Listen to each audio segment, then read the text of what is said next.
15 দিন থেকে বৃষ্টি পড়তেছে, কৃষকের ফল ধান সব নষ্ট হয়ে গেল। এর আর আল্লাহর মায়ের করার তো কিছু থাকে না, আল্লাহর মায়ের করার কিছু থাকে না। এখন তার পরিপ্রেক্ষে এখন কিছু করার নাই।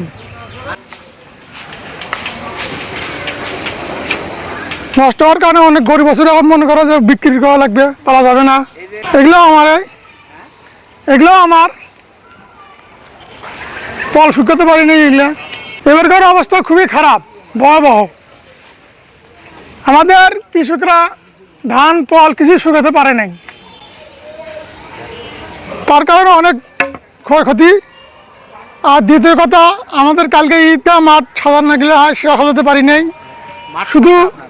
শুধু বৃষ্টির কারণে। যে আমাদের সামনে ঈদগাহ মাঠ, এখানে আমরা প্রতি বছরেই গেট সাজাই, পোলাপন আনন্দ উল্লাস করে, সেটা এবার করতে পারি নাই আবার বৃষ্টির কারণে।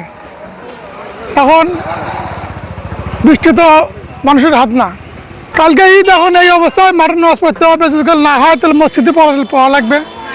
আপনারা দেখছেন আমার পিছনে কিন্তু গোদারহাট সরকারি প্রাথমিক বিদ্যালয় এবং পাশে ঈদগাহ মাঠ রয়েছে। এই যে সমাজের ঈদগাহ মাঠটি কিন্তু প্রতি বছরেই ঈদের 2 দিন আগেই একদম গেট এবং খুব বর্ণিল কাপড়ে কিন্তু সুসজ্জিত করা হয়। কিন্তু এবারের এই যে বৈরী আবহাওয়ার কারণে সমাজের মানুষ যারা অন্তত মাঠের ঈদগাহ মাঠে নামাজ আদায় করে, সেই ঈদগাহ মাঠে নামাজ আদায়ও কিন্তু এবার অনিশ্চয়তার মুখে পড়েছে এই বৈরী আবহাওয়া এবং বৃষ্টির কারণে।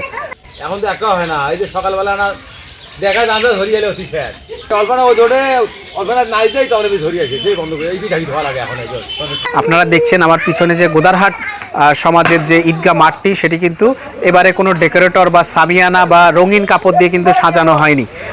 জানি না আগামীকাল কিন্তু সকাল 8:30টায় যদি বৃষ্টিপাত না হয় এবং আকাশ যদি খারাপ না করে, তাহলে সমাজের মানুষ কিন্তু এই ঈদগাহ মাঠেই আমরা নামাজ আদায় করব। আর যদি বৃষ্টির কবলে পড়ে এবং বৃষ্টিপাত হয়, বৈরী আবহাওয়া এবং আকাশ খারাপ হয়ে যায়, বৃষ্টিপাত হয়, তখন কিন্তু বিকল্প হিসেবে কেন্দ্রীয় যে জামে মসজিদ রয়েছে সেখানে বিকল্প ঈদের নামাজ আদায়ের ব্যবস্থা রয়েছে।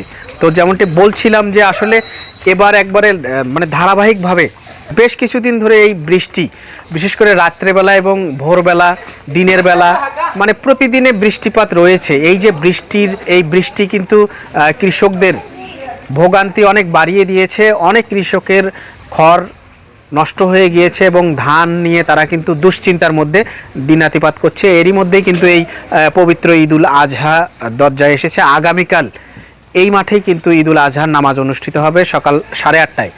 এবারই প্রথম কোনো সুসজ্জিত গেট নেই, কোনো রঙিন কাপড় কিন্তু টাঙানো হয়নি, শুধুমাত্র বৈরী আবহাওয়ার কারণে।